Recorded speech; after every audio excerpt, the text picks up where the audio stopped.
Bonjour à tous, Alexandre d'officemoney.com pour vous présenter cette fois les principes d'en-tête et de pied de page de documents. Alors, vous avez ici un document, le document sur lequel on travaille depuis tout à l'heure, qu'on essaye de mettre en forme petit à petit.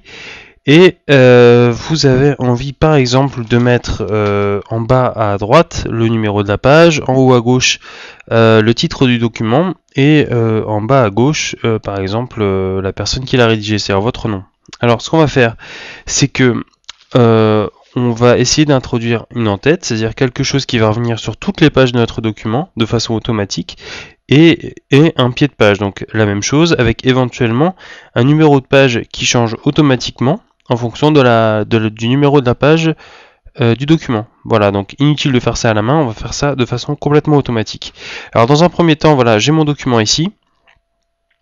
Ce que je vais faire, c'est je vais cliquer deux fois au-dessus de la première ligne de mon document. Voilà, je clique deux fois et magie, on a une petite marge bleue ici, des pointillés bleus qui indiquent en-tête, une en-tête, et le curseur qui est ici, donc au-dessus de la première ligne du document. Le document, vous pouvez voir, est complètement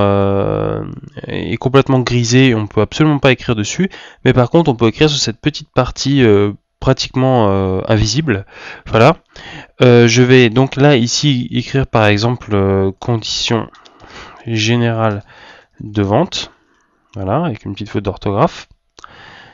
Voilà, et si je descends un petit peu le document, je vais arriver sur le pied de page ici. Même chose qui se trouve après la dernière ligne de la page. Donc là, je vais pouvoir mettre par exemple officemonami.com et je vais pouvoir mettre le numéro de la page.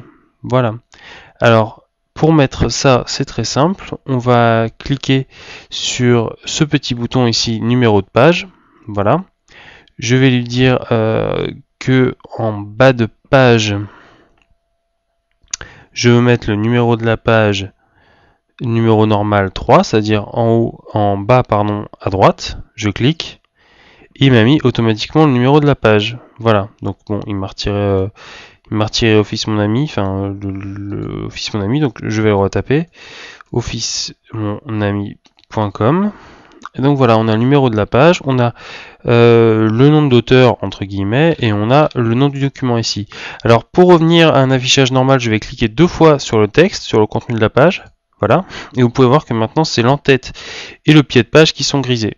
Alors, vous pouvez voir aussi que sur la deuxième page, par exemple, on a des conditions générales de vente qui reviennent, le titre du document qui revient, et on a par exemple le bas de page aussi qui a été mis à jour, c'est-à-dire que on a le nom du site internet qui édite ce document, mais on a aussi le numéro de la page qui n'indique plus 1 mais 2. Voilà, parce qu'on est sur la page 2, tout bêtement. Donc là on est sur la page 1 et là on est sur la page 2. Voilà, donc c'est une façon intelligente de numéroter vos pages au lieu de faire ça à la main un par un. Voilà, page par page. Bon, bah je crois que c'est tout. Je vous dis à tout de suite pour une nouvelle vidéo sur officemoney.com et bon courage pour la suite. Alex.